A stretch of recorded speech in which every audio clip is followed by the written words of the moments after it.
अभी हाल ही में देखने को मिल रहा है कि कुछ महिलाएं हैं जो अपनी स्वतंत्रता का इस्तेमाल करके पुरुषों को मानसिक रूप से कानूनी तरीके खोजकर इमोशनल ब्लैकमेल करके उनको प्रताड़ित कर रही हैं। आजाद सचमुच हो नहीं गई है। वो ऐसी नहीं हो गई है कि उसने अतीत को पूरा ही त्याग दिया हो, लेकिन साथ ही साथ उसके मन में दुनिया के प्रति, पुरुषों के प्रति नफरत बैठ गई, एक जहर बैठ गया है। फेमिनिज्म पढ़ा भी ना हो, पर एक चलन है अपने आप को रेडिकल फेमिनिस्ट बोलने का। वो ऐसी हो गई है कि पुरुष कहीं पड़े हो, उनका खून बह रहा हो तो उनको बचाने भी ना जाए। पुरुष आक्रामक रहा है, हिंसक रहा है। तुम कह दो बराबरी का मतलब ये है कि मैं भी आक्रामक हो जाऊंगी, बर्बर हो जाऊंगी, हिंसक हो जाऊंगी। और ये आधुनिकता के नाम पर खूब चल रहा है। सेक्सुअलिटी का वेपनाइजेशन।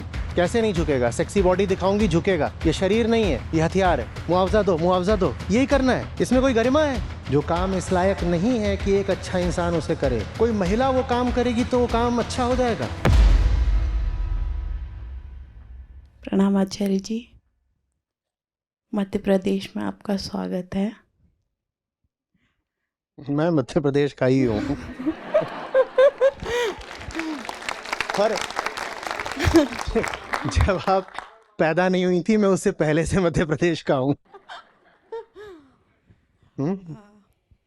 आचार्य जी, मेरा सवाल अभी हाल ही में देखने को मिल रहा है कि कुछ महिलाएं हैं जो अपनी स्वतंत्रता का इस्तेमाल करके पुरुषों को मानसिक रूप से, सामाजिक रूप से और कानूनी तरीके खोजकर वो मानसिक तौर पर इमोशनल ब्लैकमेल करके और विक्टिम कार्ड खेल के उनको प्रताड़ित कर रही हैं। इसमें मेरा सवाल यह है कि क्या ये वाकई में कोई स्वतंत्र महिला है या फिर ये भी एक तरीके से अंधविश्वास से ग्रस्त स्त्री है? एक दमित स्त्री में और एक मुक्त भ्रमित स्त्री में क्या वास्तविक अंतर होते हैं? मैं वो आपसे जानना चाहती हूँ। बढ़िया, बैठिए। Thank you. और अच्छा है कि एक महिला ने ये प्रश्न किया, पुरुष ने नहीं किया, क्योंकि पुरुषों में ये अभी बड़ा फैशन है कि ये आधुनिक महिलाएं बिगड़ गई हैं और तमाम तरीके से ये पुरुषों का शोषण कर रही हैं। देखिए, जो आधुनिक लड़की है ना, महिला, उसकी एक अजीब सी स्थिति हो गई है। जो जो पुरानी स्त्री रही है, उसको कभी ये बोध ही नहीं था कि उसको जो पारंपरिक जिंदगी दी जा रही है वो दमन की है, संकीर्णता की है। उसकी संभावनाओं को बाधित करती है। उसको पता ही नहीं था। उसको लगता था यही जिंदगी है, ऐसे ही जीना होता है, और वो उसी में अपना संतुष्ट रह जाती थी। जैसे दादियां पुरानी, उनको ये थोड़ी रहता था कि अरे घर की चार दीवारी में ही हम पड़े रह गए, हमने कभी कुछ किया नहीं। उनको ये विचार, ये कल्पना, ये संभावना भी नहीं उठती थी कि कुछ किया जा भी सकता है। तो वो अपना घर में है और जो भी व्यवस्था चल रही है उस व्यवस्था में वो अपना काम कर रही हैं। उनको कुछ दिक्कत होती नहीं थी। पढ़ी लिखी भी नहीं होती थी अक्सर। तो शेष विश्व कैसे काम करता है और वहाँ महिलाओं की क्या स्थिति है और क्या विचार है, कैसे आंदोलन रहे हैं, ये सब भी वो जानती ही नहीं थी। उन्हें कुछ नहीं, तो उनका अपना काम ठीक चलता था। अब जो आधुनिक महिला है वो जान गई है, वो पढ़ी लिखी है और उसको पता चल गया है कि भारत का इतिहास क्या है, दुनिया का इतिहास क्या है। उसके सामने आंकड़े आ गए हैं प्रमाण के तौर पर, और उसकी आंखें कुछ खुल गई हैं, तो अपने चारों ओर देख भी पाती है कि ये सचमुच चल क्या रहा है ज़मीन पर। उसको ये सब दिखाई पड़ता है, और दिखाई उसको ये पड़ता है कि पुरुषों ने बड़ा शोषण करा है। यही उसके दिमाग में आता है, क्योंकि जो किताबें भी हम पढ़ते हैं वो कोई बहुत आध्यात्मिक लोगों ने तो लिखी नहीं है। मान लीजिए आप समाजशास्त्र की कोई किताब पढ़ रहे हो, इतिहास की पढ़ रहे हो, वो हो सकता है कि उस क्षेत्र के विद्वानों ने लिखी हों, लेकिन वो विद्वान भी कोई आध्यात्मिक रूप से बहुत परिपक्व तो होते नहीं हैं। तो वो भी जो बात करते हैं अक्सर, वो बात द्वैत की भाषा में होती है। शोषक शोषित, ये डाइकोटोमी आपको दिखाई जाती है कि महिला है और महिला का पुरुष ने इतिहास में सदा से ऐसे दमन करा, ऐसे शोषण करा है। तो जो मॉडर्न लड़की होती है उसके मन में ये कहानी, ये नैरेटिव बैठ जाता है कि मेरा तो एक्सप्लॉइटेशन ही हुआ है और पैट्रियार्की जिम्मेदार है और मेरा तो एक्सप्लॉइटेशन ही हुआ है, एक्सप्लॉइटेशन ही हुआ है, ये बात उसके मन में बैठ जाती है। ये बात एक तल पर सही भी है, सही भी है, पर ये आखिरी बात नहीं है, इसके आगे और भी बातें होती हैं। वो और जो बातें होती हैं वो हमें किताबों में मिलती नहीं है। तो अभी जो जो मॉडर्न लड़की होती है उसकी हालत ये होती है कि एक तरफ तो वो अभी पुरानी व्यवस्था से जुड़ी हुई है, वो बहुत आजाद सचमुच हो नहीं गई है, वो ऐसी नहीं हो गई है कि उसने अतीत को पूरा ही त्याग दिया हो, वो अधजगी है, ठीक है, वो अधजगी है, उसने पूरा नहीं त्याग दिया। उसे अतीत की परंपराएं कुछ अभी भी चाहिए, पर वो वाली चाहिए जो अब सुविधाजनक है, वो वाली चाहिए जिसमें उसका भी स्वार्थ जुड़ा हुआ है, तो वो सब उसको चाहिए है अभी। लेकिन साथ ही साथ उसके मन में दुनिया के प्रति, पुरुषों के प्रति एक नफरत बैठ गई, एक जहर बैठ गया है, ये लोग गड़बड़ होते हैं। और अब वो डरी हुई भी रहती है और हिंसक भी रहती है, वो डरी भी रहती है और हिंसक भी रहती है। डरी ये रहती है कि पुराने समय में जिस तरीके से महिला का शोषण करा है पुरुष ने, कहीं मेरा भी ना हो जाए। और वो इस कदर डरी रहती है कि जहां शोषण नहीं भी हो रहा वहां उसको लगता है कि हो रहा है, और डर के साथ आक्रामकता चलती है, तो वो आक्रामक हो जाती है। वो ऐसी आक्रामक हो जाती है कि आप उसके साथ आप मजाक भी नहीं कर सकते। आप मजाक भी करो तो आपको ख्याल रखना पड़ता है कि कहीं इसकी भावनाओं को ठेस ना लग जाए, क्योंकि वो हर चीज को अब बस एक्सप्लॉइटर एक्सप्लॉइटेड डाइकोटमी के फ्रेमवर्क में ही देखती है। वो अब अपनी नजरों में एक जबरदस्त विक्टिम बन चुकी है, और जब आप विक्टिम अपने आप को घोषित कर देते हो ना, तो आपको हर तरह की हिंसा करने का हक मिल जाता है। आप कहते हो मेरे साथ अतीत में बहुत बुरा किया है पुरुषों ने, तो अब अगर मैंने पलट के पुरुषों का कुछ बुरा कर दिया तो कुछ गलत थोड़ी ही किया। अतीत में मेरे साथ पुरुषों ने बहुत बुरा किया है, पूरे समाज ने बहुत बुरा किया है, तो अब मैं अगर पलट करके हिंसा कर देती हूं तो मैंने गलत क्या किया, हिसाब ही तो बराबर करा है। यह स्थिति हो गई है। अब यहां तक तो हमें हमारी शिक्षा ने बता दिया कि अतीत में पुरुष हावी रहा है और स्त्री एक तरह से बंधक रही है, और ये सारी बातें बता दी। लेकिन ये नहीं बताया कि इसके आगे अब होना क्या चाहिए, ये हमारी शिक्षा ने नहीं बताया। इतना बता के छोड़ दिया कि देखो, the historical position of women across the world has been like this, this and this. इतना बता के छोड़ दिया। किसी को इतना बता के छोड़ दोगे तो उसके मन में हिंसा, नफरत, डर, जहर, ये सब तो आएगा ही आएगा ना। तो ये उसके भीतर आ गया है। पुरुष उसको अब, कोई भी पुरुष हो, वो उसे अब शत्रु की तरह ही लगता है। ये जो भी है, ये है तो मेल ना, तो ये गलत ही होगा, ये गलत ही होगा। और कोई पुरुष ऐसा भी हो जिसके सामने सर झुकाया भी जा सकता, वो उसके सामने भी नहीं झुकाएगी, क्योंकि उसके लिए हर पुरुष अब एक प्रतिद्वंदी है, शत्रु है।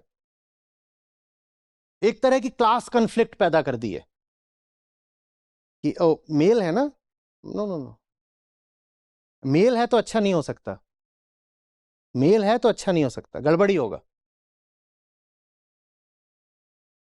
ये होता है अधूरा ज्ञान। इसके आगे की जो बात है वो बताई नहीं गई। आगे की बात यह है कि पुरुष ने तुमको देह बना बना करके बंधक बना दिया।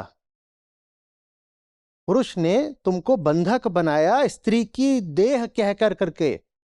तो मुक्ति यह है कि तुम अब देह बनकर न जियो।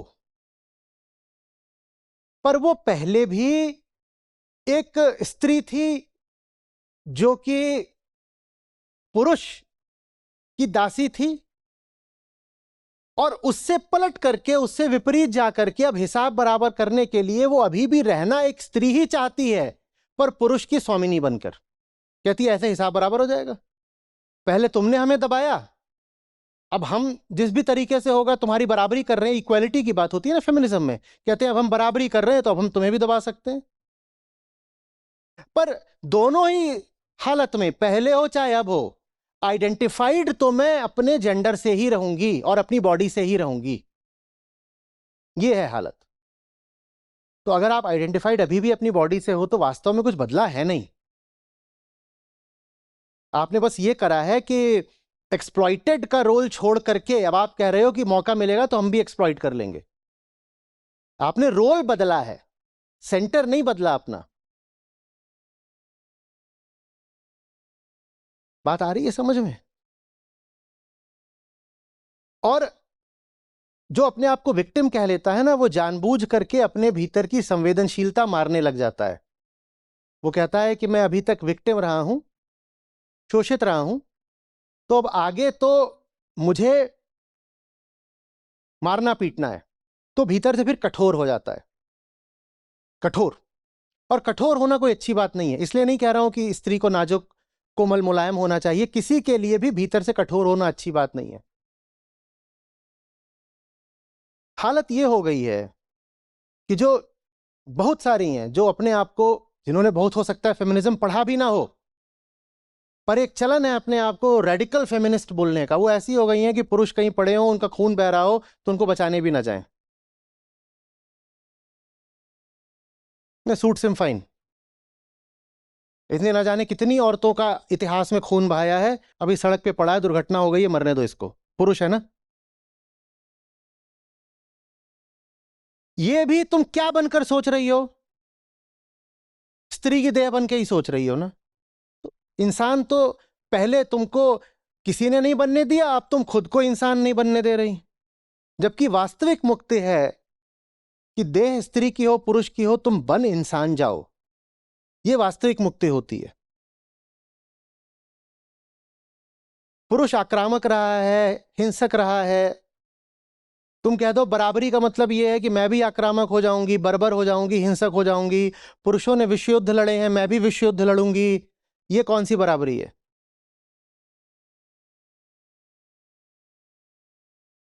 विवाह में आमतौर पर ऐसा चला है कि पुरुषों ने स्त्रियों को मारा है। दहेज हत्याएं हम जानते हैं। तो अब यह होने लग गया है कि मैं ऐसा उसके ऊपर मानसिक दबाव बना दूंगी कि वो लटक भी जाए, लटक भी गया तो ठीक।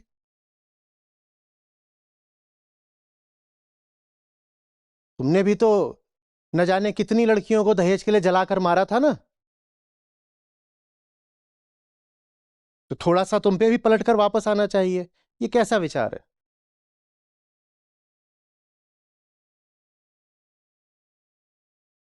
आधुनिकता आपको मुक्ति नहीं देगी।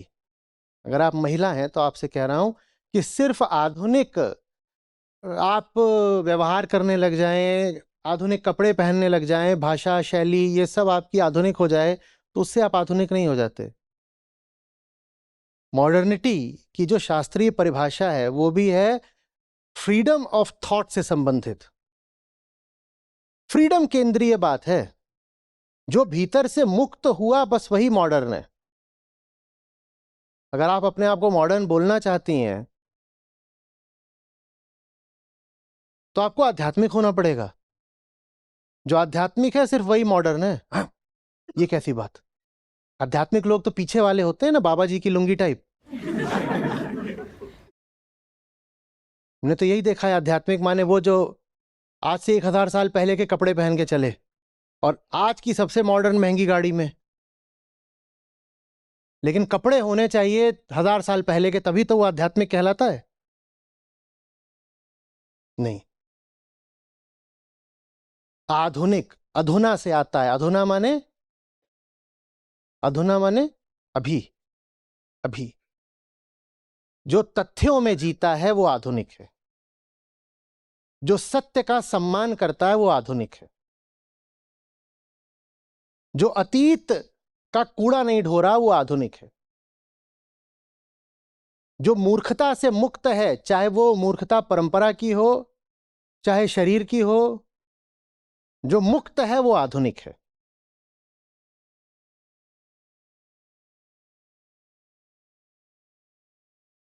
पुरुष बेवकूफी करते रहे हैं, वही बेवकूफियां आप भी दोहराएं तो आप आधुनिक नहीं हो गई। पुरुष रिश्तों में शोषक रहे हैं, कठोर रहे हैं, आप भी रिश्तों में शोषक हो जाएं, कठोर हो जाएं, तो आप आधुनिक नहीं हो गई।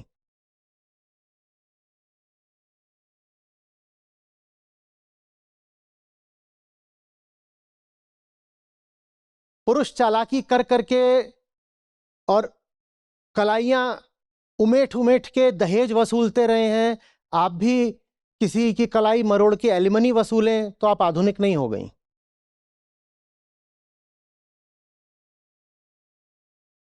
बात समझ में आ रही है? ये टिट फॉर टैट वाला मामला आपको आधुनिक नहीं बना देगा।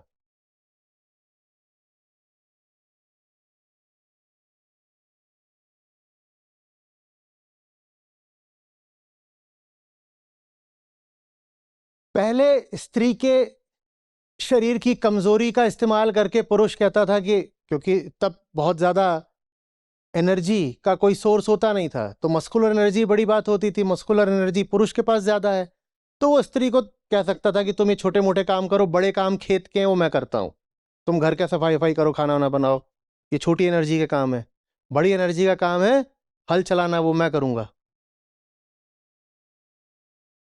तो स्त्री के शरीर का इस्तेमाल करके पुरुष उसको दबा लेता था, उस पर छा जाता था। अब आधुनिकता के नाम पर आप अपने शरीर को हथियार की तरह इस्तेमाल करो, वेपनाइज करो, क्योंकि वासना के तल पर पुरुषों को ज्यादा आसानी से उत्तेजित किया जा सकता है स्त्रियों की तुलना में। तो कहो जिस शरीर की कमजोरी का तूने फायदा उठाया है, मैं उसी शरीर का इस्तेमाल करके सेक्सुअल तरीके से तुझको दबा दूंगी, तो ये आधुनिकता नहीं हो गई। और ये आधुनिकता के नाम पर खूब चल रहा है, सेक्सुअलिटी का वेपनाइजेशन, शरीर को हथियार की तरह इस्तेमाल करो। झुकेगा बंदा, झुकेगा, कैसे नहीं झुकेगा? सेक्सी बॉडी दिखाऊंगी, झुकेगा, और फिर मैं जो चाहूंगी करेगा, मुझे पैसे चाहिए होंगे पैसे भी देगा, इज्जत भी देगा, ताकत भी देगा, सब देगा। ये शरीर नहीं है, ये हथियार है। और यही पहले मेरी कमजोरी थी, लायबिलिटी थी, अब यही मेरा वेपन है।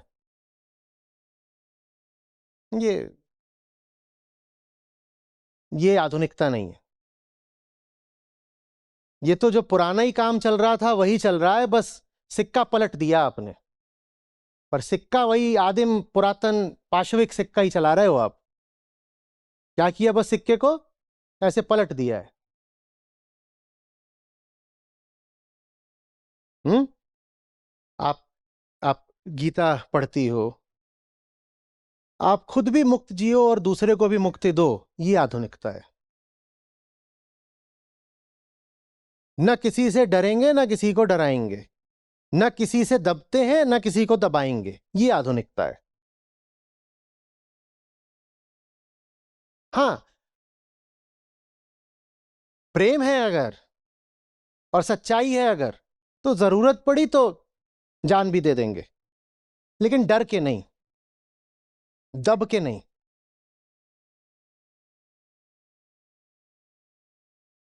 जितना परंपरा से कोई स्त्री करती आई है दूसरे के लिए, हम उससे ज्यादा भी कर सकते हैं।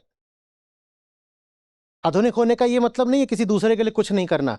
जितना आज तक होता आया है ये तो छोड़ो कि उसकी बराबरी करेंगे, हम उससे ज्यादा भी कर सकते हैं किसी दूसरे के लिए, लेकिन सिर्फ बोध में करेंगे, प्रेम में करेंगे, किसी ऐसे उद्देश्य के लिए करेंगे जो इस लायक है कि उसके सामने सर झुका सको।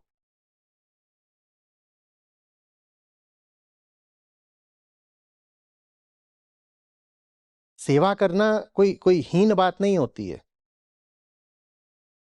पर सेवा करने में और दासता करने में अंतर होता है। समझ में आ रही है बात? मुक्ति का मतलब अपने हिसाब से, अपने स्वार्थ के लिए किसी आधुनिक विचारधारा का या प्राचीन ग्रंथ का अर्थ कर लेना नहीं होता। मुझसे आकर कुछ बोलते हैं देखिए बाकी सब बढ़िया है, बहुत अच्छा है, मैं छात्र हूं, आपका गीता में, लेकिन मेरी पत्नी जी, जिन्हें मैंने ही जोड़ा था, वो बाहर का काम तो कभी कुछ करती ही नहीं थी पूरी जिंदगी। कभी जिंदगी में उन्होंने बाहर कुछ करा नहीं, और कुछ हद तक मैं भी जिम्मेदार हूं। मैंने भी ना उनको और पढ़ाया, ना प्रेरित करा कि तुम जाओ बाहर नौकरी वगैरह करो। तो बाहर नौकरी करना तो कभी है ही नहीं समीकरण में। हाँ, घर का काम वो कुछ कर लिया करती थी, तो अब वो घर का काम भी नहीं करती। ये उन्होंने गीता का अर्थ समझा है। ये उन्होंने गीता का अर्थ समझा है कि बाहर का भी कुछ नहीं करेंगे और घर का भी कुछ नहीं करेंगे।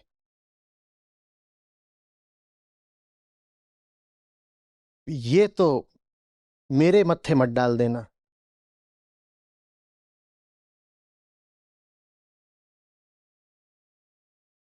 मैं तो संघर्षों में उतरने के लिए बोलता हूं ना। मैं सीमाओं को चुनौती देने के लिए बोलता हूं। मैं कहता हूं निकलो, संघर्ष करो। या मैं कहता हूं कि और ज्यादा आराम करो। और जिन्हें जिंदगी में अच्छा होना होता है, वो भले ही जान भी जाएं कि तथ्य है कि कोई किसी दूसरे ने हमारा नुकसान करा है, पर वो बहुत दिनों तक दूसरे को दोष देते नहीं बैठे रहते। वो कहते हैं हटाओ, अब जो हुआ सो हुआ, मुझे तो अपनी जिंदगी जीनी है, मुझे देखना है कि मैं आगे कैसे बढ़ूं। वो यही नहीं कहते रहेंगे कि पतिदेव तुम्हारी वजह से मैं पढ़ लिख नहीं पाई, 18 की थी तभी तुम मुझे उठा लाए, और 19 की थी तो बच्चा कर दिया, तो तुम्हारी वजह से ही मैं ऐसी रह गई हूं, तो अब तुम मुझे ढो। तुमने ये सब कराया ना, तो अब तुम मुझे ढो। और आचार्य जी ने बता दिया कि ये घर का काम तो ऐसा ही होता है, तो वो भी नहीं करूंगी अब। नहीं।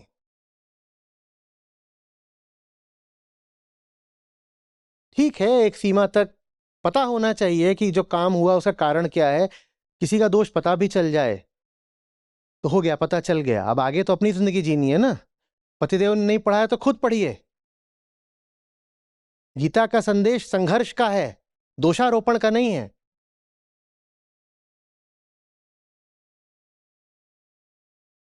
पिता ने नौकरी नहीं करवाई, तो अब बाहर निकलिए, करिए। और नौकरी से मेरा अर्थ मात्र ये नहीं होता कि पैसा खुद कमाने लगो, हालांकि वो भी जरूरी है। नौकरी से मेरा अर्थ होता है जीवन को कुछ तो तुम अच्छा उद्देश्य दो। फालतू की नौकरी करने के लिए भी नहीं कह रहा हूं कि जाके बूचड़ खाने में नौकरी कर ली।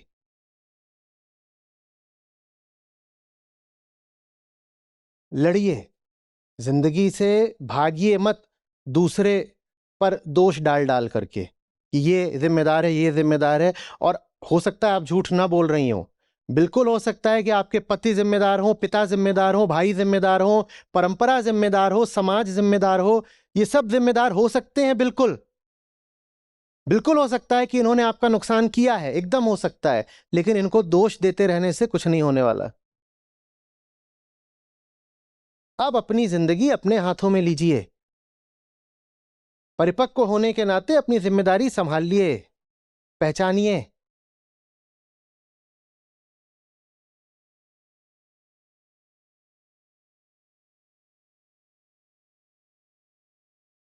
आमतौर पर दूसरे पर दोष लगाया भी जाता है मुआवजे की मांग पे। कोई किसी को बहुत बोले ना कि तुम जिम्मेदार, तुम में जिम्मेदार, उसको ऐसे सुनो, मुआवजा दो, मुआवजा दो। भीतर ही भीतर ये जो मांग आ जाती है मुआवजा उगाहने की, इस मांग को छोड़िए।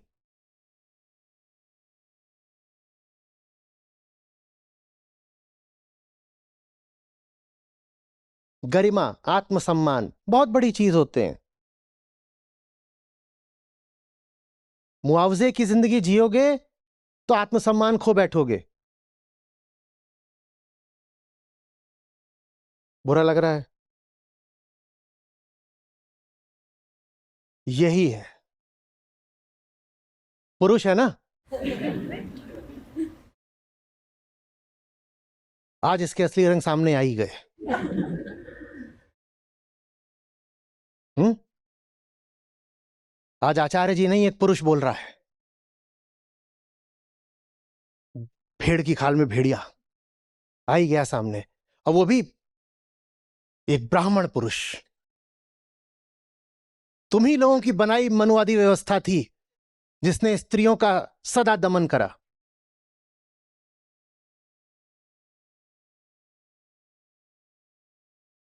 अरे क्या, हो ही नहीं सकता कि ये मन में ना आए।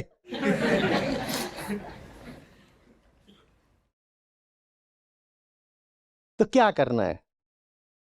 जिंदगी भर बस दूसरों पे इल्जाम डालते रहना है और कहना है तुमने मेरा बहुत बुरा करा है, चलो मुआवजा दो मुआवजा दो, यही करना है? इसमें कोई गरिमा है? ये आपको बहुत भीतर से खोखला बना देगी चीज।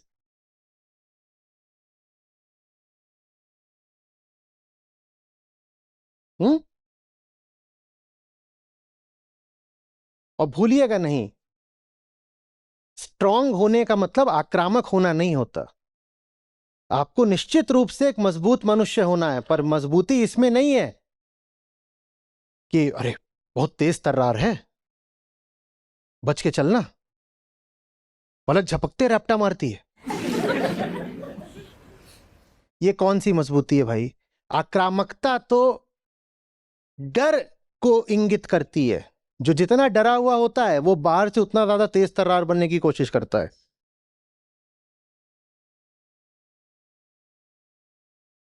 मैडम जी बहुत मॉडर्न है, क्या है वो, फेमिनिस्ट वगैरह है, किसी की नहीं सुनती। जो किसी की ना सुने वो कोई अच्छा आदमी है? बोलो। जो किसी की नहीं सुनता फिर वो गीता की भी कैसे सुनेगा? आधुनिकता का मतलब ये नहीं है किसी की नहीं सुनना, आधुनिकता का मतलब है विवेक। पता होना चाहिए किसकी सुननी है और किसकी नहीं सुननी है।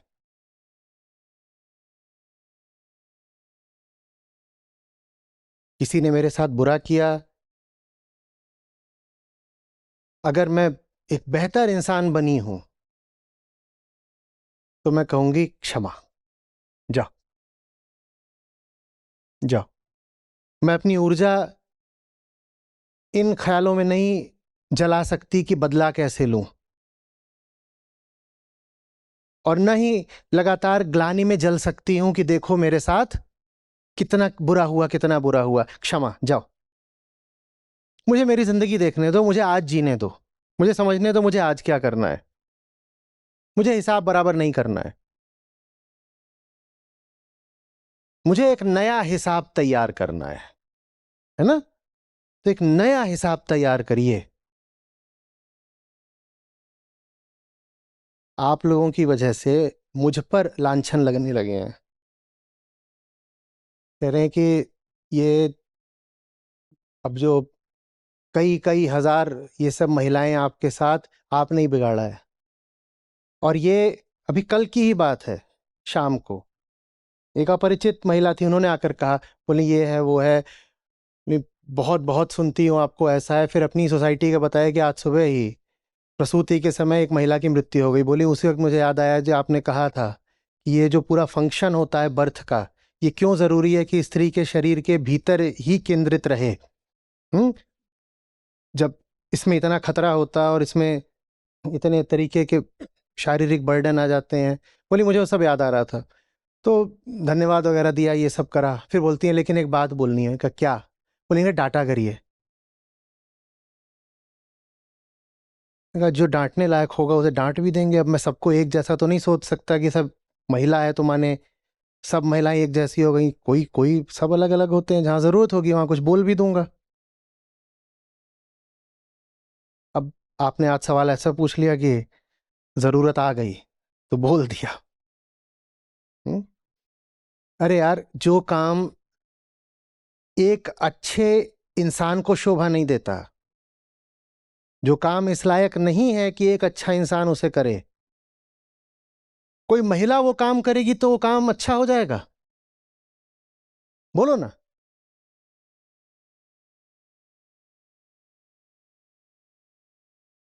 पर हम सोचते हैं कि कई बार ऐसा हो जाता है, हम सोचते हैं कि मैं महिला हूं तो मुझे कुछ खास अधिकार है। ऐसे नहीं।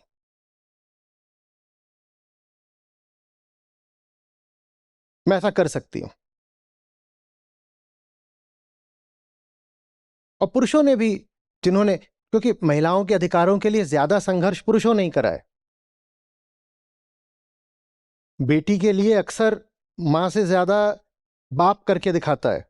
जहां होता है कुछ, जहां नहीं होता हो तो कुछ नहीं होता, पर मां से ज्यादा कई बार बाप सोचता है कि बेटी को कैसे आगे बढ़ाएं। तो उसमें यह हो जाता है कई बार कि घर में बेटी है और बेटा है, तो बाप बेटी का बहुत पक्ष लेना शुरू कर देता है। वो तो इसलिए लेता है क्योंकि उसको पता होता है कि उसके लिए खतरे कितने बड़े बड़े हैं, तो इस कारण वो बेटी को थोड़ा ज्यादा लाड़ दे देता है।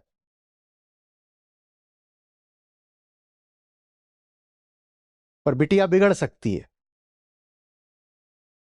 तो इसलिए नहीं है कि फिर वो हम्म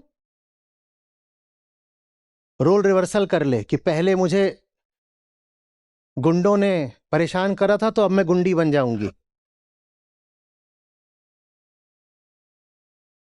कुछ समझ में आ रही है बात?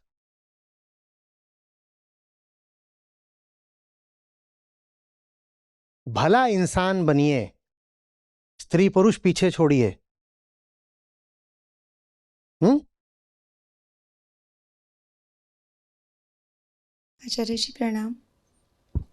सर मेरा ये क्वेश्चन है इसी से रिलेटेड कि कठोरता, डर और बदलाव, ये तीनों जैसे एक साथ ही चलते हैं कि जब बदलाव की बात आती है तो महिलाएं बहुत जल्दी बदलाव स्वीकार कर लेती। बचपन से ही अगर देखा जाए तो बच्ची ही रहती है वो, और अगर उसको भाई की जिम्मेदारी या परिवार की जिम्मेदारी आती है, वो अपना बचपन छोड़ के और जल्दी से हर चीज़ को एक्सेप्ट कर लेती है। बड़े होने पे तो कॉम्प्रोमाइज़ेस चलते ही रहते हैं, तो स्वीकार करती ही जाती है। उम्र की कोई सीमा नहीं रहती, हर पल कॉम्प्रोमाइज़ेस चलते रहते हैं। लेकिन यहीं जब बदलाव पुरुष को करना होता है तो वो इतनी कठोर उनकी मेंटेलिटी क्यों रहती है कि वो कोई अच्छा अगर बदलाव है तो वो भी वो नहीं करना चाहते हैं। कहीं कोई अच्छी राह है, अच्छा कुछ उन्हें करना है जीवन में, तो वो नहीं करना चाहते हैं। तो एक कौन सा डर रहता है उनको, वो बात समझ नहीं आती है मुझे।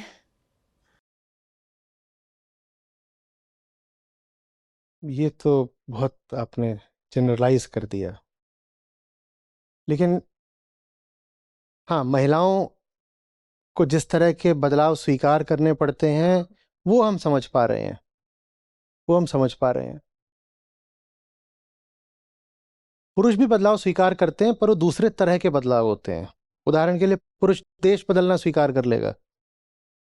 पुरुष कहेगा कि मैं जा रहा हूं, मैं पंजाब हरियाणा का था, मैं जा रहा हूं, मैं अब कनाडा में रहूंगा क्योंकि वहां मेरे लिए बेहतर भविष्य है। वो स्वीकार कर लेता है। पर ये बात कम से कम उसने अपने निर्णय से करी होती है, भले ही उसका निर्णय उसकी अपनी कामना से आ रहा हो। वो देश बदल लेता है, वहां उसकी अपनी कामना होती है। लड़की को बचपन से ही पता होता है उसे घर बदलना पड़ेगा। ये सबसे बड़ा बदलाव होता है जो उसकी जिंदगी में आता है, कि उसको उखाड़ करके, अब उसके घर से उखाड़ के उसे दूसरी जगह पर फेंक दिया, ये आता है। तो ये जो बदलाव स्वीकार करने वाली बात है, ये आवश्यक रूप से कोई अच्छी बात नहीं है कि लड़कियां बदलाव स्वीकार कर लेती हैं। इसमें से आधी तो मरता क्या ना करता वाली बात है। नहीं स्वीकार करोगी तो क्या होगा? तुम्हें कहा जा रहा है कि घर छोड़ दो, विदाई हो गई, जाओ उधर, नहीं जाओगी तो माँ बाप ही निकाल देंगे। इसमें आपके पास विकल्प थोड़ी है कि मुझे बदलाव नहीं स्वीकार करना है। बेटी है, दो तीन बेटियां कर ली थी बेटे की चाहत में, अब वो पैदा हुआ है तो वो राजकुमार है। वो राजकुमार है तो तीनों बहनें मिलके उसको पालें, और जरा सी भी उसकी रोने की आवाज आ गई तो तीनों बहनें थप्पड़ खाएंगी। अब ये तुम स्वीकार नहीं करोगी तो क्या करोगी? थप्पड़ खाओगी। तो ऐसा नहीं है कि महिलाएं बड़े प्रेम से और बड़ी स्वेच्छा से बदलाव स्वीकार करती हैं। मजबूरी है, मजबूरी में स्वीकार करती हैं। महिलाएं मजबूरी में स्वीकार करती हैं, पुरुष कामना में स्वीकार करते हैं। जो सालों से जो चला आ रहा है उनके साथ टॉर्चर, तो उसी चीज़ को लेके वो शायद सोचती कि चलो ये कुछ चेंज हो जाएगा तो शायद मेरी लाइफ बेहतर हो जाएगी। शायद वो बेहतरी के लिए स्वीकार कर लेती हो। बेहतरी के लिए क्या स्वीकार करती हैं? बेहतरी अपनी चाहने के लिए भीतर अपनी सत्ता होनी चाहिए ना, तब मैं अपनी बेहतरी चाहूंगी। उनके भीतर उनकी सत्ता, उनकी एजेंसी होती ही बड़ी अविकसित है।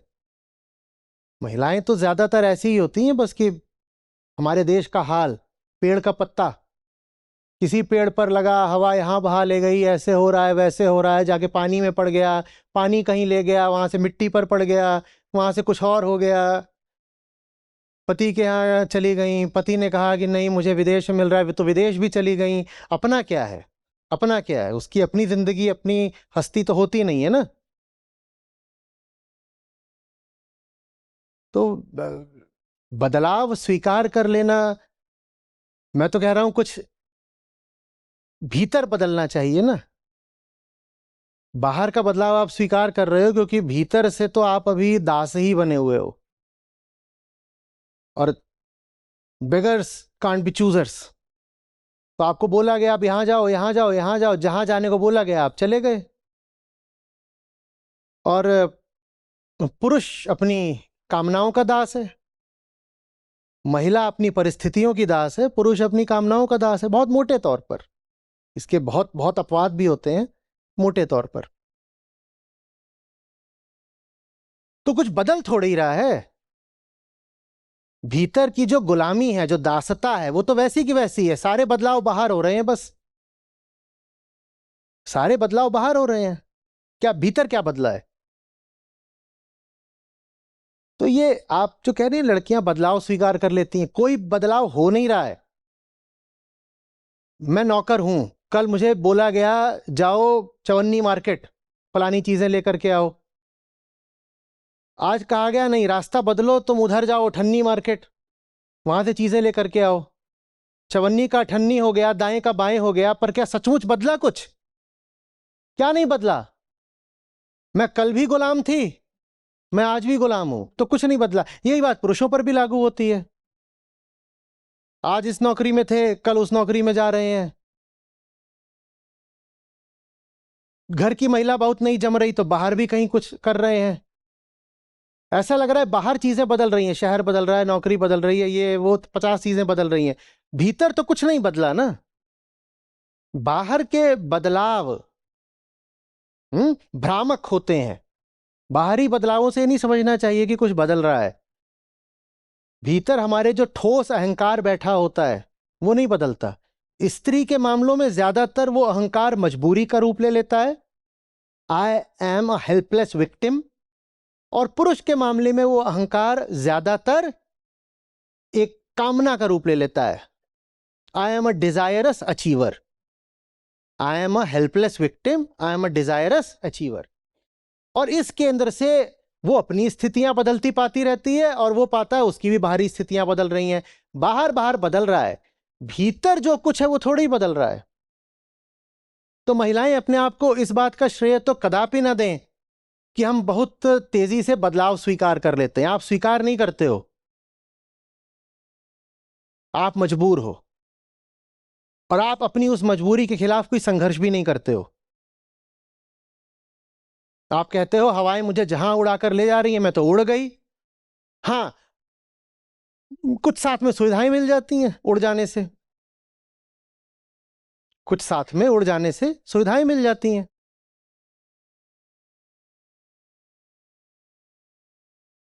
बदलाव हमें चाहिए भीतरी, और उस भीतरी बदलाव के आसपास फिर जो बाहरी बदलाव बहुत अच्छे हैं, पर बाहर बाहर चीजें बदल रही हैं, चाहे घर बदल रहा है, शहर बदल रहा है, कपड़े बदल रहे हैं, पर भीतर कुछ नहीं बदल रहा, तो सब बेकार है।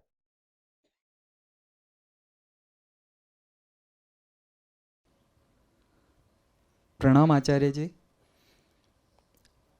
सभी बातों के प्रश्न, सभी जवाब मौजूद ही है। बस अनंत प्रेम है आपसे, इसलिए कुछ लिखा है, और सिर्फ 2-3 पंक्तियां ही हैं।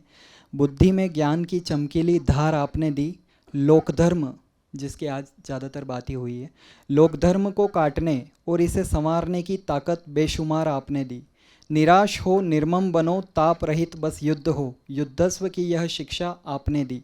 कहानियाँ और वेदों के पीछे छिपे प्रतीकों की सच्ची समझ आपने दी। आत्मा को विवेकपूर्वक मुझ अहंकार ने स्वामी बनाया, ऐसी क्षमता अपार आपने दी। आपने कबीर जी को साहब कहा है और मेरे लिए आप साहब हैं। धन्यवाद।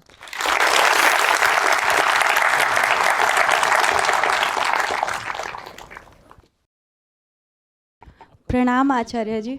मैं अन्नपूर्णा मेरा नाम है, मैं भोपाल से हूँ। बेसिक मैं सतना ज़िले से हूँ और मायका मेरा शहडोल ज़िले से है। आचार्य जी, आपको मैं सामने से देख पा रही हूँ, मेरे लिए सपने जैसा है। मैंने सोचा नहीं था कि मैं अपने जीवन में सामने से देख पाऊँगी। मेरे मन में था कि मैं हो सकता है दिल्ली आऊँगी, पूरी कोशिश कर। पर आपका बहुत बहुत धन्यवाद और पूरी टीम का बहुत बहुत धन्यवाद करना चाहूँगी जिन्होंने ये कार्यक्रम भोपाल में आयोजित किया।